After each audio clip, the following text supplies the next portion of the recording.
Благотворительная акция «Доброе сердце» Амарах Сюрех объявляет сбор средств в помощь Софии Вербицкой 2015 года рождения на плановый осмотр после проведения санации рта в Центральном научно-исследовательском институте стоматологии и приобретения перевязочного материала. Диагноз – булезный эпидермолиз. Чтобы помочь Софии, вам достаточно отправить сообщение на короткий номер 3443 со словом «Якутия», пробел и сумма пожертвования. Поможем Софии вместе!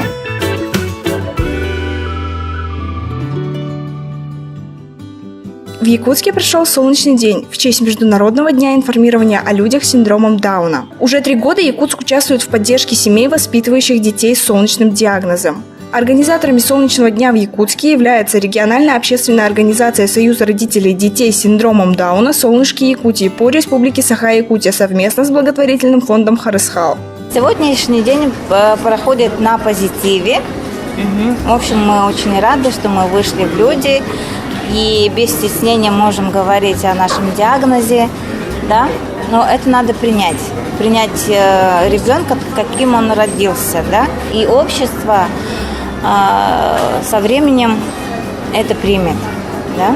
Потому что мы будем выходить в общество, показывать себя. Якутяне приняли участие в благотворительных акциях и информационном флешмобе. Поддержку выразили несколько сотен людей, сделав фото и разместив в социальные сети с атрибутикой желтого цвета и отметив хэштегом «Солнечный день ЕКТ» и «Солнечные дети Якутии». В торговых центрах волонтеры раздали желтые шарики, информационные листки о Международном дне людей с синдромом Дауна и собрали пожертвования для общественной организации «Солнышки Якутии». Среди вызвавшихся волонтеров были и участницы конкурса красоты из 30-й школы.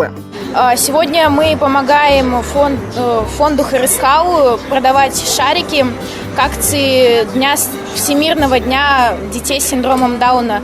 Нам это будет плюс к конкурсу. Возможно, выиграем номинации «Мисс Доброта». Шарики стоят от 50 рублей. Мы уже с Ингрид продали немного, 10 штук. Детский сад «Звездочка» присоединились к акции и 21 марта решили поддержать благотворительную акцию и приобрели у волонтеров 100 желтых шарика. Мы уже 2-й год участвуем в этой акции, и завтра у нас предстоит фотографирование с желтыми шариками и с одеждой. И тоже солнце будем рисовать на лице, и также в Инстаграме будем участвовать. Это у нас наши родители, и мы сам, коллектив, участвуем. У нас уже ходит Айсана, девочка, она в простую группу ходит, но также с простыми детьми хорошо играет, со всеми вместе.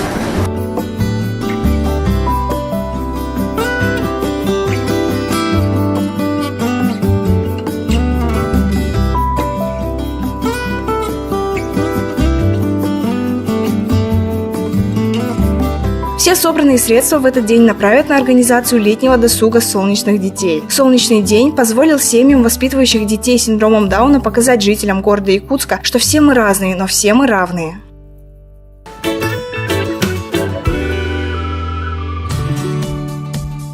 Благотворительный фонд Харысхал провел парафестиваль для учеников 10 класса 31 школы. Подобный фестиваль для якутских школьников стал доброй традицией. Проводится он с целью вовлечения школьников в процесс адаптивных видов спорта. Для школьников создали условия, в которых тренируются и играют люди с инвалидностью. Таким образом, передали атмосферу взаимного уважения.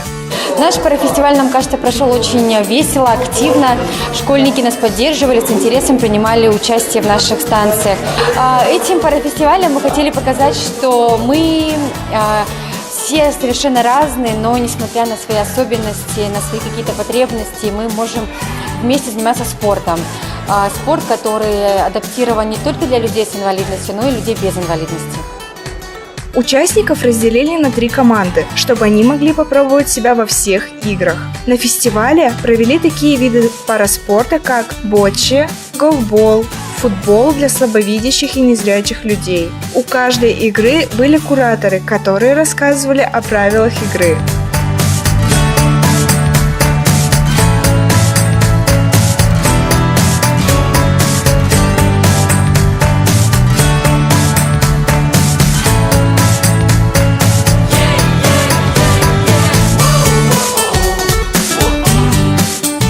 Очень понравилось. Я Раньше как-то даже не представляла, что можно вот так вот хорошо играть, и даже без некоторых возможностей, оказывается, это можно. Это очень сложно, просто невероятно сложно, и я даже не представляю, какой силы воли эти люди, которые играют в такие игры. Мне очень понравилось почувствовать то, что чувствуют люди без, например, ног, почувствовать их ощущения и так далее. Мне понравился футбол, так как ты полностью закрываешь глаза и ничего не видишь, и только слышишь мяч. И получается, тебе нужно договориться со своим партнером, подавать и забить мяч.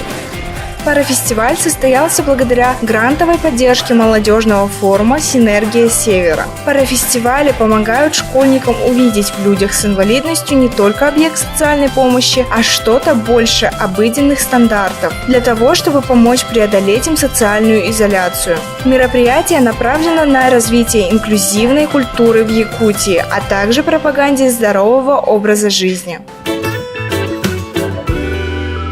Оформление инвалидности – вопрос, требующий разъяснения. Несмотря на четкие указания законодательства, сложности при реализации процедуры неизбежны. Как оформить инвалидность, куда обратиться, какие собрать документы, расскажем подробнее в нашей рубрике «Телеофис». Как оформить инвалидность? Порядок оформления инвалидности регламентирован правилами, утвержденными постановлением правительства Российской Федерации. Признание гражданина инвалидом возможно только на основании заключения медико-социальной экспертизы. Наша служба, Главное бюро медико-социальной экспертизы по Республике Саха-Якутия, оказывает государственную услугу по медико-социальной экспертизе. Мы проводим освидетельствование граждан всего населения нашей республики, и детского населения, и взрослого населения. На предмет, главная наша, конечно, задача, как правило, установление инвалидности с разработкой индивидуальной программы реабилитации. На сегодняшний день граждане нашей республики могут пройти нашу комиссию в 8 бюро в районах, это в 7 районах наших крупных, и в городе Якутске. В городе Якутске у нас на сегодняшний день работает единая регистратура. Время работы регистратуры с 9:30 до 18, без обеда. При наличии заболевания, травмы или расстройства здоровья другого рода, не позволяющих гражданину полноценно жить, то есть самостоятельно обслуживать себя, передвигаться, обучаться, контролировать поведение и так далее, позволяет получить инвалидность. Прежде чем идти в бюро медико-социальной экспертизы, нужно получить направление, которое может выдать одна из следующих организаций. Лечебное учреждение, как правило, районная или городская поликлиника по месту жительства пациента, территориальное подразделение Пенсионного фонда Российской Федерации, орган социальной защиты населения. Прежде чем получить справку об инвалидности, необходимо совершить ряд обязательных действий. Если пациент не может самостоятельно посещать все инстанции, это может сделать его законный представитель на основании нотариально заверенной доверенности или, если речь идет о недееспособных гражданах, соответствующего судебного решения. Документы, которые нужно представить в бюро МС. Паспорт. Для детей до 14 лет свидетельство о рождении, заявление о проведении медико-социальной экспертизы, направление на МС по форме 088У06 или справка об отказе в выдаче такого направления. В зависимости от причин, повлекших расстройство здоровья, могут потребоваться дополнительные документы. Например, акт о несчастных случаях на производстве, заключение военно-врачебной комиссии и так далее. Документы можно принести лично на бумажном носителе или направить в электронной форме, воспользовавшись порталом госуслуг. При выборе последнего способа заявление должно быть заверено электронной подписью, а оригинал предоставлен в бюро в течение 10 дней. Дата проведения медико-социальной экспертизы назначается в 30-дневный срок с момента приема документов. Если в силу состояния здоровья пациент не может лично явиться в бюро, следует сделать отметку об этом в заявлении, указав на необходимость организации выездной экспертизы на дому. Процедура прохождения МС есть не что иное, как медицинское обследование с участием всех необходимых специалистов. Возможно дополнительное обследование, например, лабораторные или клинические исследования. Уже в период освидетельствования мы можем дополнительные какие-то моменты уточнить, так называемую программу дополнительного обследования провести.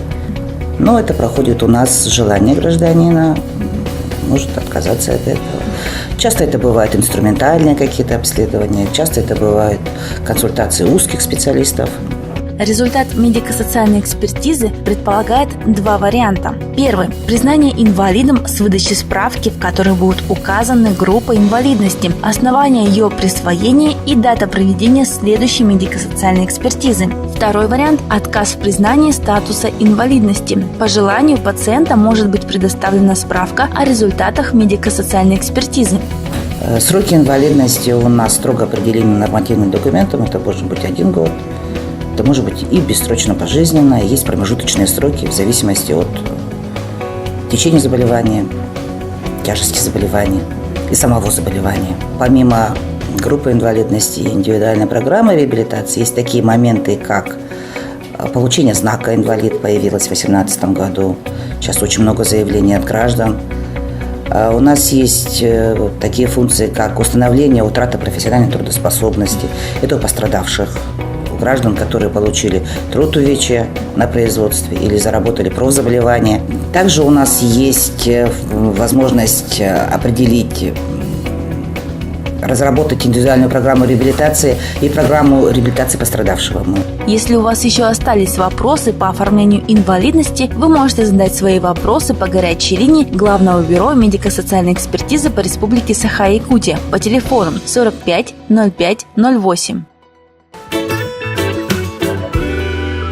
Благотворительная акция «Доброе сердце» Амарах Сюрех объявляет сбор средств в помощь Софии Вербицкой 2015 года рождения на плановый осмотр после проведения санации рта в Центральном научно-исследовательском институте стоматологии и приобретения перевязочного материала. Диагноз – булезный эпидермолиз. Чтобы помочь Софии, вам достаточно отправить сообщение на короткий номер 3443 со словом «Якутия», пробел и сумма пожертвования. Поможем Софии вместе!